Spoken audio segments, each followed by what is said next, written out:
మీరు శాసనసభ్యులుగా ఒక టర్మ్ చేశారు, రాజకీయాల నుంచి అప్పుడు తర్వాత మీరు దూరం అయ్యారా లేక అవసరం లేదు ఇంకా చాలించుకున్నారా? చాలు అనవసరం ఇట్టాను దాంట్లో నచ్చలేదా సార్ రాజకీయ జీవితం? బాగాలేదనిపించిందా రాజకీయ? నచ్చలేదమ్మా, నాకు సూట్ కాలేదనిపించింది.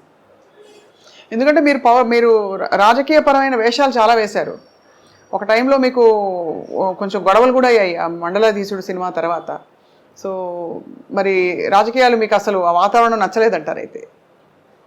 ఎందుకు నచ్చలేదు సార్? అంటే చాలామంది అదొక అవకాశంగా అదృష్టంగా కూడా భావిస్తారు కదా. అంటే నేను పనిచేసినప్పుడు పాలిటిక్స్ అండి, ఇప్పుడు పాలిట్రిక్స్, ఆ ట్రిక్కులు నాకు రావు.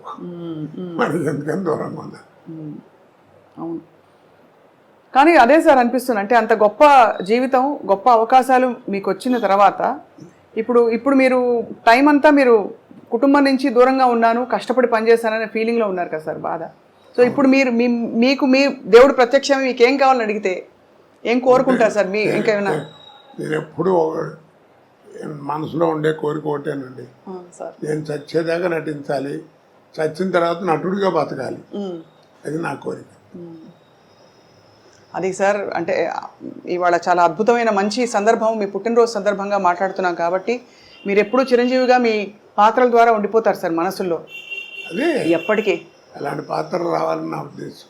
అలాంటి పాత్ర అంటే ఎలా ఉంటుందో, ఎందుకంటే మీరు రాజకీయాలు, కామెడీ, ఏ టైంకి ఏ పాత్ర వస్తే అప్పుడు చెప్పలేం కదండి. అవును, కరెక్ట్. అది దానికి ప్రాప్తం ఉండాలి. ప్రాప్తం ఉండాలంటే చాలా గొప్ప విశేషం ఉంది. ఇప్పుడు రామావతారంలో ఆంజనేయ స్వామి అంత గొప్పవాడు, కలియుగంలో భక్తరామదాసు అంత గొప్పవాడు కదా. అవును, డబ్బులు లేవు, గుడి కట్టించాలనుకున్నాడు, గుడి కట్టించాడు, అప్పుల పాలు అయ్యాడు, జైల్లో పెట్టారు. వాళ్ళు కొడుతుంటే రామా రామా అన్నాడు తప్ప అబ్బా అబ్బా అనలేదు. అంత గొప్ప భక్తుడే రాముల వారు ఏం చేశాడు, తానిసాగి రామోజీ లక్ష్మణజీ వేషం వేసుకొచ్చి కంపెనీ వెళ్ళిపోయాడు, నటించాడు, తుర్ని వెళ్ళిపోయాడు. కింద సెల్లో ఉన్నాడు రామదాసు.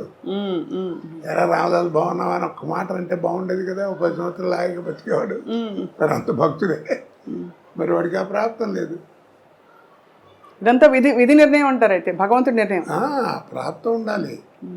నాలాంటి భక్తుడు మళ్ళా రాముల వారిని అడిగాడు, ఏమయ్యా మరి కనపడితే బాగుండేది కదండి, పాపం ఒక్కసారి బాగున్నామంటే 10 సంవత్సరాలు బతికేవాడు హాయిగా, మీరు అలా వెళ్ళిపోవడం అన్యాయం అంటే, రేపు పిచ్చోడా వాడికి నేను కనపడి ఏం చేయాలి, దేవుడు ఉన్నాడు అంటున్నాడు.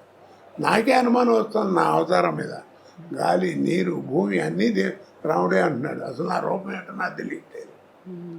నేను వాడికి కనపడి ఏం చేయాలి, వాడు తురుష్కుడు, వాడు దేవుడు లేడు అంటున్నాడు, అందుకని కనపడ్డాను. పైగా నువ్వు కనిపెట్టావు లేదో, నేను రామోజీ లక్ష్మోజీ వేషంలో వెళ్ళాను, నేను రాముల వారు వెళ్తే చూడలేడు, చచ్చిపోతాను. అందుకని మారు వేషంలో వెళ్ళి వాడికి కనపడి వెళ్ళిపోయాడు, అప్పు తీసి వెళ్ళిపోయాడు.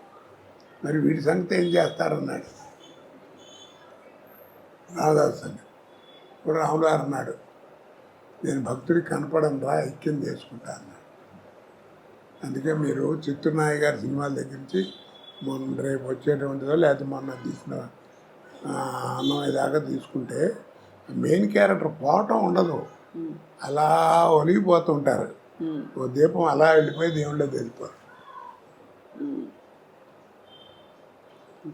హిందూ భావాలు చాలా ఉన్నాయి, అది అన్ని మతాల్లోనూ ఉంటుంది ఆ భావం, ఎందుకు ఉండదు? మరి ఈ తరం నటులకి మీరు ఎవరైనా టచ్లో ఉంటారా సార్ మీతో? అంటే వీళ్ళు అందరూ వస్తూనే ఉంటారు, పిల్లలు వీళ్ళంతా, కొత్త వాళ్ళంతా. వాళ్ళందరికీ అంటే మీరు ఒక స్కూల్ కదా సార్, మీరు ఒక స్కూల్ ఆఫ్ యాక్టింగ్ మీరు. నేను అదే చెప్తాను, నేను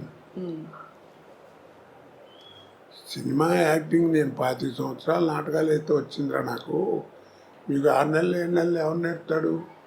ఏదో అక్కడ చేరండి క్లాస్, ఇక్కడ చేరండి 2 లక్షలు ఖర్చు పెట్టాను. అవన్నీ కబుర్లు ప్రాక్టికల్గా తెలియాలి, అనుభవం ఉండాలి, నీకు నువ్వుగా ఉండాలి. ఎందుకంటే నీకు కురుక్షేత్రం అని నాటకం ఉంది తెలుసా నీకు? దాంట్లో కృష్ణుడు 4 వేసేవారు, ఒకటి పర్సనాలిటీకి ఒకటి సంబంధం ఉండదు. ఒకటో కృష్ణుడు రెండో కృష్ణుడు వేసేవారు.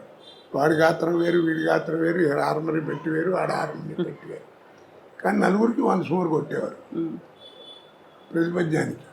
ఎందుకని? దాని అర్థం ఏంటి? You must arrest the auditorium with your performance.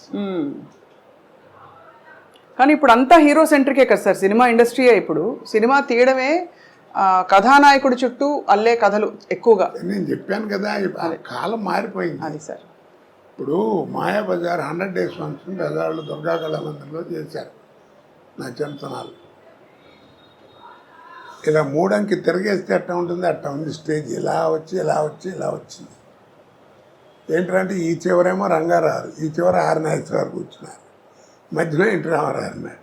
ఈ నాగేశ్వరరావుని ఎవరిని చూడలేదు, ఎవరు అందరి టైం కూర్చున్నారు పొట్టిగా.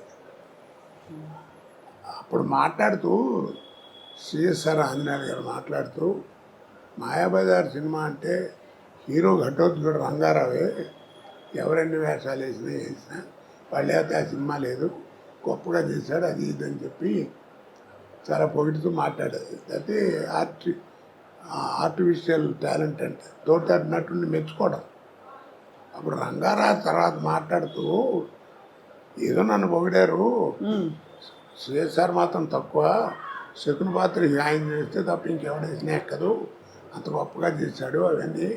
ఒక్క మాట అండి ఏమీ లేదు, I'm a personality artist, is a performance artist అన్నాడు. నా పర్సనాలిటీ అడ్వాంటేజ్ ఆయనకి లేదు, కానీ ఆయన అలా చేశాడంటే ఏంటి, గొప్ప విశేషం కాదు మరి.